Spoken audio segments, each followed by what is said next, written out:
Bang Wahyu ngapain Abang Wahyu? Lagi merakit supaya rapi.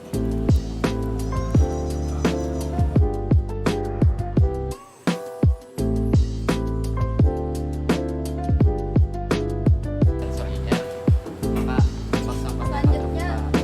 ketika objek dijauhkan, maka box sampah otomatis tutupnya tertutup. Oh, berarti ini sistemnya saat kita menjauh dia tidak terdetek, langsung menutup. Ya, Seperti itu. Mbak arsitektur apa sehari kita?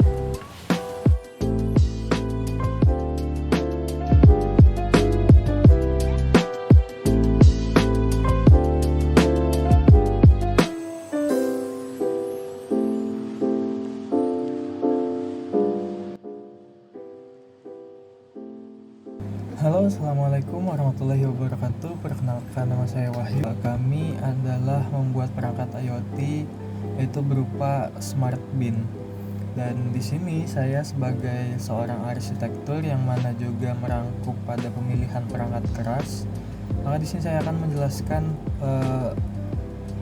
hal umum mengenai smart bin ini.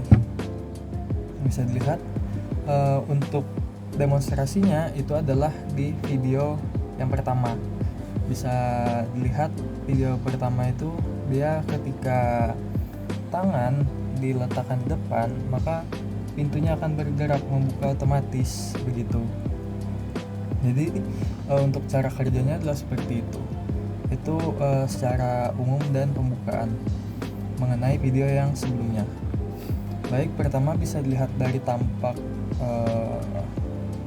secara keseluruhan, yang mana pada bagian muka ada sensor IR atau infrared, kemudian di atasnya ada ultrasonic, kemudian ada motor servo, buzzer, aman, belakangnya ada ISP32, kemudian ada breadboard, kemudian di sini ada sensor MQ35 kalau tidak salah, sensor untuk mendeteksi gas begitu.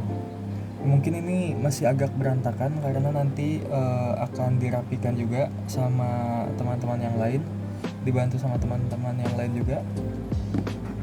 Jadi untuk pemilihan perangkat kerasnya sendiri adalah yang pertama, untuk alat dan bahannya, yang pertama adalah jelas-jelas bak sampah. Setelah bak sampah itu akan digunakan sebagai miniatur atau prototipe dari perangkat IoT yang kami bikin begitu. Kemudian di sini saya akan mulai menjelaskan mengenai sensor-sensor yang ada di bak sampah ini. Yang pertama itu ada infrared, yang mana ketika dia mendeteksi sebuah objek di depan sini, maka dia akan otomatis membuka, dan selama objek tersebut masih ada di depan atau sensor infrared ini masih bisa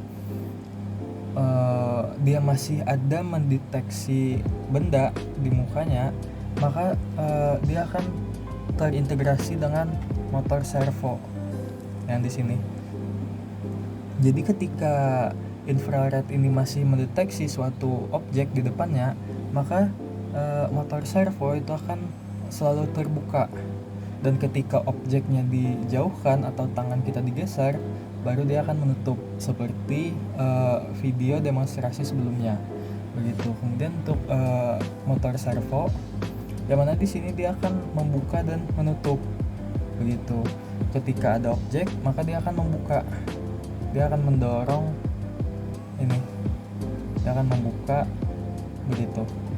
Cuman karena ini mati dan laptop saya tidak bisa dipakai untuk mengimplementasikan ini, untuk mendemonstrasikannya lagi, maka ini akan secara offline saja saya menjelaskannya. Jadi dari sensor infrared itu terintegrasi dengan motor servo, yang mana ketika dia mendeteksi objek, maka motor servonya akan bergerak atau akan membuka begitu sebagai aktuatornya. Kemudian yang ketiga, yang pertama infrared, yang kedua motor servo, yang ketiga adalah buzzer, yang mana buzzer ini dia terintegrasi dengan sensor ultrasonik di atas ini. Jadi ketika sensor ultrasonik ini mendeteksi sebuah sampah itu sudah penuh, maka dia akan buzzer ini akan mengeluarkan suara sebagai tanda atau bukti atau pemberitahuan bahwa bak sampah ini sudah penuh begitu. Kemudian di belakangnya sini ada breadboard, mungkin di sini masih agak berantakan, tapi nanti akan diusahakan untuk bisa serapi mungkin. Kemudian ada ISP 32-nya juga di sini kelihatan. Nah, breadboard. Kemudian yang terakhir di sini ada ultrasonik, sensor ultrasonik di sini. Bukan yang terakhir, masih ada satu lagi. Di sini ada ultrasonik yang mana ketika dia mendeteksi bahwa sampah itu sudah sampai pada threshold atau titik yang ditentukan atau jarak yang ditentukan, maka dia akan mengirimkan pemberitahuan ke buzzer begitu. Jadi ketika sensor ultrasonik sudah mendeteksi misal di angka 10, ketika dia sudah kurang dari angka 10 jaraknya, maka buzzer akan berbunyi begitu. Kemudian yang terakhir yaitu ada sensor MQ35, yaitu sensor untuk mendeteksi gas, yang mana ketika sebuah bak sampah itu sudah ada gasnya, karena kan di dalam sampah ini ada yang namanya sampah organik, artinya sampah yang bisa dijadikan kompos begitu. Sedangkan kebanyakan sampah-sampah organik itu akan mengeluarkan gas ketika dia mulai memasuki masa peleburan. Artinya ketika sebuah sampah misalnya itu adalah sampah organik, dan ketika dia sudah mulai mengurai atau masa peleburan, dia akan mengeluarkan gas, dan sensor ini digunakan untuk mendeteksi gas, yang mana itu akan memberikan kita kesimpulan bahwa semakin tinggi kadar gas di dalam bak sampah, maka akan semakin kotor juga bak sampahnya begitu. Bisa dilihat untuk di rancangannya adalah seperti ini. Ini nanti akan dirapikan lagi.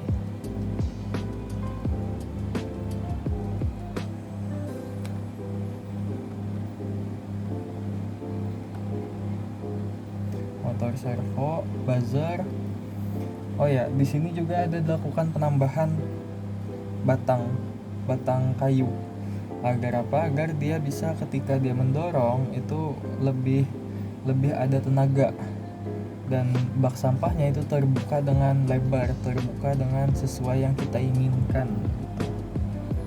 Kemudian di sini ada IR atau infrared. Kemudian begini untuk tampak sekelilingnya.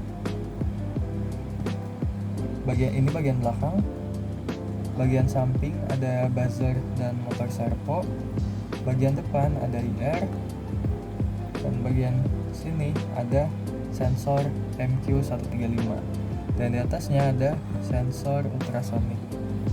Untuk bawahnya tidak ada apa-apa.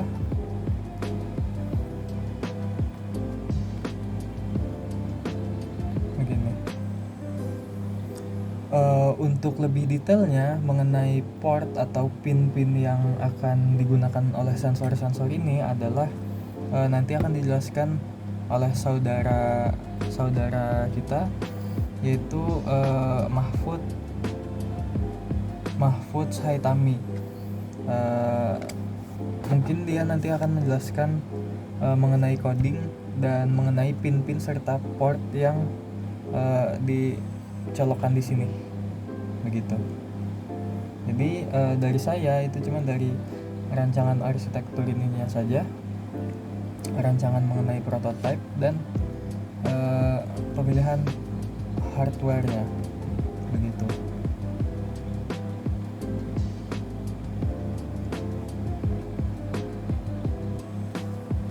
Begini kelihatan.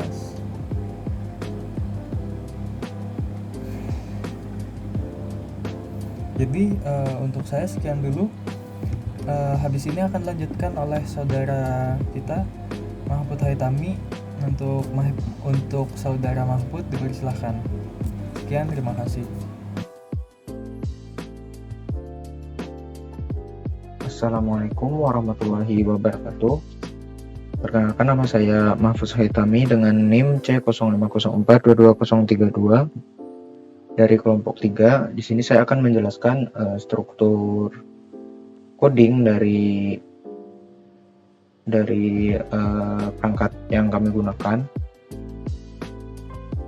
Pertama-tama yaitu di sini membuka komunikasi dengan billing, kemudian mendefinisikan ID template, nama template, dan token untuk aplikasi billing. Selanjutnya yaitu di sini menyertakan library yang digunakan. Kemudian selanjutnya yaitu mengkonfigurasikan Wi-Fi dan billing. Selanjutnya yaitu mendefinisikan pin sensor, servo, dan juga buzzer. Kemudian mendeklarasikan servo sebagai tutup servo. Selanjutnya deklarasikan untuk status gerakan, keadaan tutup, dan juga waktu buka. Selanjutnya yaitu mendeklarasikan untuk status dan interval buzzer, yang mana di sini waktu buzzer terakhir sama dengan 0, yaitu waktu terakhir buzzer berubah status. Kemudian status buzzer saat ini sekarang false, yang artinya mati. Kemudian di sini menyatakan durasi buzzer menyala yaitu selama 1 detik dan durasi matinya selama 5 detik. Baca, kemudian di sini membaca sensor ultrasonik. Rate ultrasonik ini digunakan untuk membaca sensor ultrasonik. Di sini trigger pin dikondisikan low untuk memastikan apakah sensor sudah siap. Kemudian diberikan delay 2 detik untuk transisi antara low dan high. Kemudian trig pinnya dikondisikan dalam keadaan high untuk mengirimkan pulse ultrasoniknya. Kemudian diberikan waktu delay selama 10 milisecond untuk mengirimkan gelombang yang cukup kuat agar bisa terdeteksi. Kemudian dikondisikan lagi sebagai low untuk menghentikan pengiriman pulse ultrasoniknya. Di sini echo pin dinyalakan atau di dalam kondisi high, yang mana di sini echo pin itu mengukur durasi pulse yang diterima dengan batas waktu 5 milisecond. Kemudian di sini digunakan untuk menghitung jarak berdasarkan durasi yang diterima oleh sensor. Kemudian mengembalikan nilai jarak dalam sentimeter. Selanjutnya yaitu untuk setupnya, di sini menggunakan serial monitor 115.200 baud. Kemudian mengoneksikan billing. Selanjutnya yaitu trig pin ditujukan sebagai output untuk mengirimkan sinyal. Echo pin ditujukan sebagai input untuk menerima sinyal yang dikirim dari trig pin. Kemudian IR pin itu digunakan sebagai input untuk sensor gerakan atau mendeteksi gerakan. Selanjutnya buzzer, di sini output untuk control buzzer, dan buzzer pinnya dibikin low untuk memastikan buzzer mati saat dikoneksikan. Selanjutnya yaitu menghubungkan servo ke pin dan mengatur servo dalam keadaan tutup atau 0 derajat. Kemudian menampilkan sistem initialize. Untuk loopnya di sini menjalankan billing dulu, kemudian menyimpan waktu terakhir data yang dikirim ke billing. Selanjutnya yaitu membaca nilai jarak dari sensor ultrasonik, kemudian membaca sensor IR-nya, kemudian membaca nilai sensor dari MP135 atau sensor gasnya. Selanjutnya yaitu mendapatkan waktu perangkat dihidupkan untuk mengatur interval. Selanjutnya mendeteksi gerakan untuk membuka servo. Jika ada gerakan terdeteksi, maka ditampilkan gerakan terdeteksi dan membuka tutup. Kemudian servo akan membuka sebesar 90 derajat dan tutup terbuka ini nilainya akan true. Kemudian menyimpan waktu saat tutup dibuka. Di sini fungsinya yaitu menyimpan status untuk iterasi selanjutnya. Selanjutnya yaitu jika tutup sudah terbuka lebih dari 0,5 detik dan tidak ada gerakan lagi, maka servo akan tertutup kembali. Dan menampilkan di sini akan menampilkan tutup sampah maksudnya, dan mengkondisikan servo dalam keadaan 0 derajat dan nilainya false atau tertutup. Kemudian, jika lebih dari 0,5 detik, maka akan memperbaharui status sensor dan menampilkan data, yaitu menampilkan jarak ultrasonik, kemudian menambahkan jarak, dan di belakangnya ditambahkan dalam hitungan cm. Di sini selanjutnya yaitu kondisi di mana jika jarak string volume sampah menghitung jika jarak kurang dari 4 cm, maka akan menampilkan penuh. Apabila lebih dari 4 cm, maka tulisannya masih kosong. Kemudian untuk gerakan status, jika ada gerakan terdeteksi, maka di billingnya akan menampilkan terdeteksi, dan apabila tidak ada maka akan menampilkan tidak ada. Selanjutnya untuk status gas, yang mana fungsi gas value jika lebih dari 1000 maka akan menampilkan bak kotor, jika kurang dari 1000 maka akan menampilkan bak bersih. Di sini digunakan fungsi selanjutnya untuk buzzer. Jika jarak kurang dari 4, maka dapatkan waktu saat ini dalam milisecond. Jika buzzer sedang menyala dan sudah melewati interval nyala, maka matikan buzzer pin low, kemudian mengubah statusnya dan menyimpan waktu perubahan dari buzzer tersebut. Selanjutnya, jika buzzer sedang mati dan sudah melewati interval mati, maka buzzer pinnya akan high dan menyalakan buzzer, kemudian status buzzernya menjadi true dan waktu terakhir buzzernya akan disimpan. Jika di luar dari kondisi tersebut, maka buzzer akan mati. Sesuai dengan yang dijelaskan di atas tadi, apabila dicolokkan ke dayanya maka buzzer tidak akan berbunyi. Maksudnya jika dicolokkan terlebih dahulu, buzzer tidak langsung berbunyi. Selanjutnya yaitu untuk menuliskan nilai sensor gas, yang mana akan dituliskan gas value ini didapat dari fungsi ini. Yang mana jika gas value lebih dari 1000, maka di serial monitor menampilkan bak kotor dan harus dibersihkan. Jika tidak, maka menampilkan status sebagai bak bersih. Selanjutnya yaitu karena kami di sini menggunakan billing, maka untuk virtual pin-nya yang pin 0 ini digunakan untuk jarak dan V1 digunakan untuk volume sampah. Kemudian untuk V2 ini digunakan untuk status gerakan, ada atau tidak ada yang di atas tadi. Kemudian untuk V3 di sini untuk status gas, apakah keadaan tempat sampahnya kotor atau bersih. Kemudian di sini menampilkan untuk serial monitor, yaitu menampilkan batasnya. Kemudian menyimpan waktu.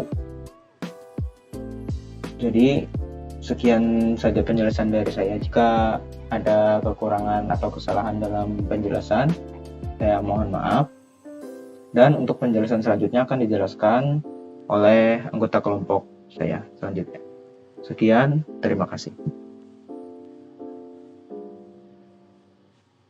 Ya, baik. Bersama saya di sini Dhani dengan NIM chat 50422 Saya akan menjelaskan bagian protokol komunikasi dari sensor atau microcontroller melalui Arduino IDE lalu dikoneksikan dengan Blink. Jadi Blink di sini adalah sebagai protokol komunikasi dashboard untuk monitoring alat project IoT kami. Saya di sini sudah membuat dashboardnya yang sebelumnya, yang saya namakan project IoT. Terdapat 4 informasi yang bisa kita dapatkan di sini untuk sistem monitoring. Ada jarak dari sensor IR, kemudian ada volume dari sensor ultrasonik, ada gerakan dari IR, dan ada status gas untuk sensor MQ135-nya. Kemudian untuk jarak ini yang nantinya akan ada jarak minimalnya jika mengenai objek atau tangan kita mendekatkan ke jarak yang nantinya akan terdeteksi gerakan. Lalu volume ultrasonik ini ketika bak sampah di dalamnya sudah kosong atau mencapai batasnya akan menampilkan informasi penuh yang nantinya langsung terkoneksi dengan misalnya status gas ini juga saya kotor, itu nanti akan berbunyi buzzernya. Kemudian karena simulasi yang sebelumnya itu kami telah mencapai batas untuk pengiriman datanya. Saya lihat di sini message limit range. Namun kemarin kami sudah coba simulasi ini dan berhasil untuk sistem monitoringnya. Jadi untuk pembuatan dashboardnya ini kemarin saya itu sudah mencoba. Pada saat pembuatan dashboard itu di sini ada 4 data streams yang akan kami rekam atau monitoring untuk pengiriman datanya. Ada data streams pertama, ada jarak dengan pin V0 dengan data type integer dengan satuan cm. Lalu ada data streams 2, ada volume sampah pin V1 dengan data type string. Lalu ada data streams 3, gerakan pin V2, data type-nya itu string juga.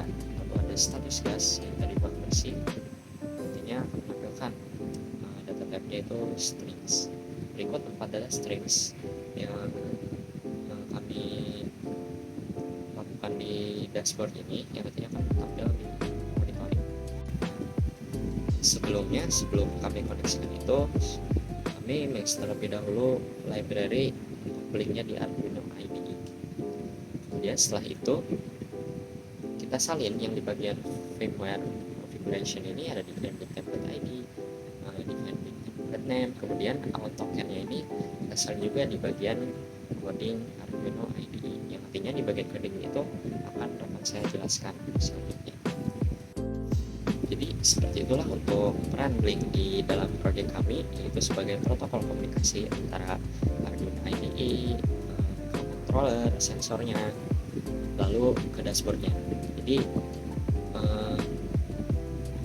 dari Blink ini yang akan menampilkan informasi monitoringnya yang tersaji dalam 4 kategori informasi yang bisa dilihat oleh pengguna secara real time. Sekian penjelasan protokol komunikasi dari saya. Terima kasih.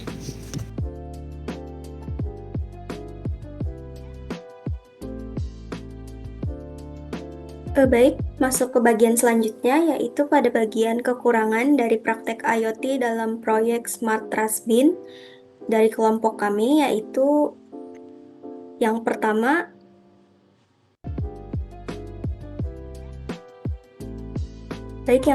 yaitu ketergantungan pada koneksi internet atau Wi-Fi.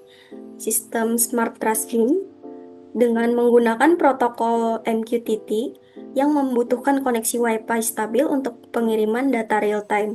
Jika koneksi Wi-Fi terputus atau tidak tersedia, contohnya yaitu terutama jika di area publik atau pinggiran kota, maka proses monitoring akan terganggu dan sistem tidak akan berjalan optimal. Sistem Smart Trust-Beam sendiri sangat bergantung pada koneksi Wi-Fi untuk dapat mengirimkan data sensor secara real-time ke dashboard monitoring menggunakan protokol MQTT. Ketika koneksi internet terganggu atau tidak tersedia, seperti di area taman kota atau wilayah pinggiran, sistem menjadi tidak responsif. Hal ini menyebabkan petugas yang tidak menerima notifikasi volume sampah atau kondisi kebersihan secara tepat waktu sehingga dapat menghambat proses pengelolaan sampah yang seharusnya berjalan secara efisien. Lanjut ke bagian kekurangan yang kedua, yaitu keterbatasan sumber daya energi. Perangkat bergantung pada power supply atau baterai dalam implementasi lapangan. Ini menjadi kendala utama jika tidak dilengkapi dengan sumber energi terbarukan seperti panel surya, terutama di lokasi outdoor yang jauh dari sumber listrik. Perangkat IoT ini sendiri memerlukan pasokan listrik atau baterai agar tetap aktif. Namun, karena sebagian besar lokasi tempat sampah berada di luar ruangan, penyediaan sumber daya menjadi tantangan tersendiri. Jika baterai tidak diganti atau diisi ulang secara berkala, maka perangkat dapat mati dan berhenti bekerja. Ini menjadi kelemahan serius jika kita tidak disertai dengan solusi seperti penggunaan panel surya untuk menyediakan energi secara mandiri dan berkelanjutan. Masuk ke bagian kekurangan yang ketiga. Tidak ada sistem backup komunikasi. Saat ini sistem belum memiliki komunikasi alternatif seperti GSM atau LoRa. Jika jaringan Wi-Fi bermasalah, data dari perangkat tidak akan sampai ke dashboard dan petugas tidak akan mendapatkan peringatan atau status baru. Saat ini sistem komunikasi data hanya mengandalkan jaringan Wi-Fi, tanpa adanya jalur alternatif seperti modul GSM atau teknologi LoRa. Ketika jaringan Wi-Fi mengalami gangguan atau tidak tersedia, seluruh data dari sensor tidak akan dapat dikirim ke server dan petugas kehilangan kemampuan untuk memantau kondisi tempat sampah. Tidak adanya sistem komunikasi cadangan menjadi sistem kurang andal untuk digunakan di berbagai kondisi lingkungan, khususnya di lokasi terpencil. Masuk ke bagian kekurangan yang keempat.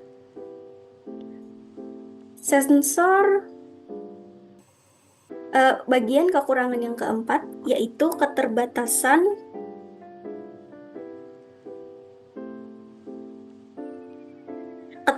sensor dalam mendeteksi kondisi nyata. Sensor gas MQ135 hanya mendeteksi keberadaan gas tertentu, bukan parameter kebersihan secara menyeluruh. Hal ini bisa menyediakan misinterpretasi terhadap kondisi aktual bak sampah. Contohnya, sensor bisa memicu alarm hanya karena adanya bau tertentu meskipun bak dalam keadaan bersih.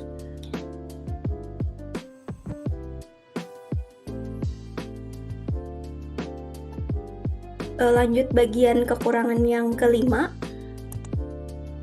Rentan terhadap lingkungan fisik. Perangkat seperti sensor ultrasonik, IR, dan servomotor bisa terpengaruh oleh kondisi cuaca ekstrim, kelembapan tinggi atau debu tanpa casing pelindung atau sistem tahan air debu atau disebut juga IP rating. Perangkat bisa mudah rusak. Komponen seperti sensor ultrasonik, sensor IR, dan servomotor sangat rentan terhadap kondisi lingkungan terbuka seperti debu, air, hujan, atau kelembapan tinggi. Tanpa perlindungan tambahan seperti casing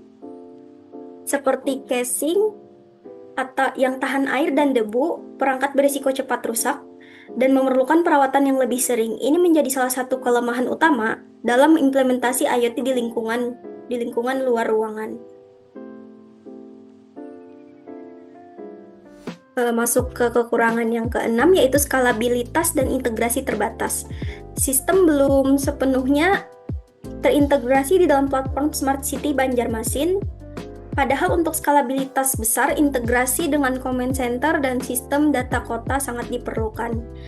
Sebagai contoh, meskipun sistem ini cukup efektif pada skala kecil, namun belum sepenuhnya mendukung integrasi ke dalam sistem kota pintar atau Smart City Banjarmasin secara menyeluruh. Tidak adanya integrasi dengan pusat kontrol kota atau command center membuat data yang dikumpulkan belum bisa dimanfaatkan secara maksimal untuk mendukung kebijakan kebersihan atau perencanaan lingkungan berbasis data. Masuk ke kekurangan yang berikutnya, yaitu keterbatasan responsif atau analitik prediktif. Belum adanya penerapan berupa machine learning dalam memprediksi waktu pengosongan atau mendeteksi pola kebiasaan buang sampah. Seluruh proses masih berjalan berdasarkan ambang batas atau threshold sensor, bukan berdasarkan analisis prediktif.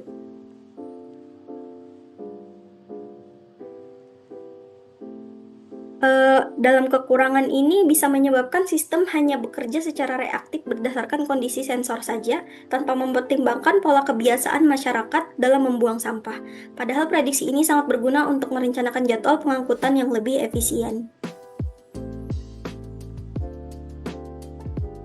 Masuk ke bagian kekurangan yang terakhir, yaitu kurangnya keterlibatan masyarakat secara langsung.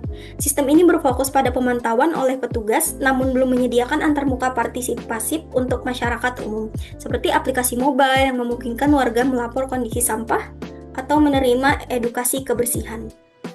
Sistem yang dibangun hanya berfokus pada petugas kebersihan sebagai pengguna tanpa melibatkan masyarakat umum secara langsung.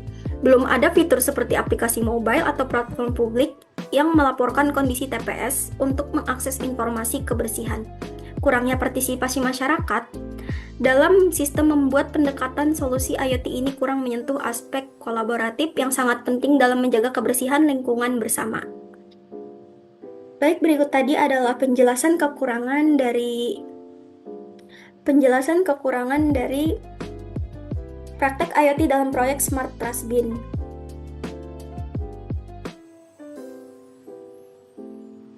Pengembangan desain dan implementasi Smart Trustbin otomatis dengan sistem monitoring volume berbasis IoT. Pertama, kemandirian energi dan optimalisasi rute. Smart Trust dapat ditingkatkan dengan mengintegrasi panel surya sebagai energi terbaru, sehingga perangkat dapat beroperasi secara mandiri dan mendukung konsep green technology. Selain itu, penambahan modul GPS pada setiap unit akan memungkinkan pelacakan lokasi secara real-time yang berfungsi untuk membantu petugas memetakan rute pengangkutan sampah yang lebih efisien dan optimal di seluruh kota. Dan yang kedua ada peningkatan kecerdasan dan akurasi data. Pengembangan selanjutnya berfokus pada pemanfaatan data historis yang dikumpulkan dari sensor untuk diolah menggunakan analisis machine learning, yang bertujuan agar sistem dapat memprediksi kapan waktu sebuah bak sampah akan penuh. Untuk mendapatkan informasi yang lebih detail, sistem juga dapat dilengkapi dengan sensor timbangan atau beban yang berfungsi untuk mengukur berat sampah, tidak hanya volumenya, yang sangat berguna untuk pengelolaan sampah berbasis bobot. Dan yang ketiga ada perluasan partisipasi dan integrasi sistem kota. Guna memperluas partisipasi publik dalam menjaga kebersihan, sistem ini dapat dikembangkan lebih lanjut dengan menyediakan aplikasi mobile khusus yang memungkinkan masyarakat umum untuk ikut memantau dan melaporkan kondisi sampah.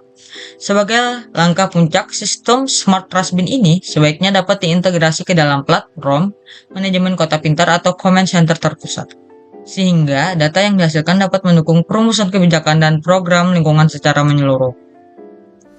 Adapun yang terakhir, desain antarmuka dan pengalaman pengguna UI/UX untuk memastikan data dapat dimanfaatkan secara maksimal, perlu dirancang sebuah antarmuka dashboard yang intuitif dan mudah digunakan oleh petugas kebersihan. Dashboard ini akan memvisualisasikan data kompleks menjadi informasi yang lebih dipahami. Misalnya dengan menggunakan peta digital untuk melacak lokasi setiap tempat sampah, terus ada kartu status individual untuk melihat volume dan tingkat kebersihan, dan yang terakhir ada grafik historis untuk menganalisis tren pengisian sampah dari waktu ke waktu. Sekian dari kelompok kami. Wassalamualaikum warahmatullahi wabarakatuh.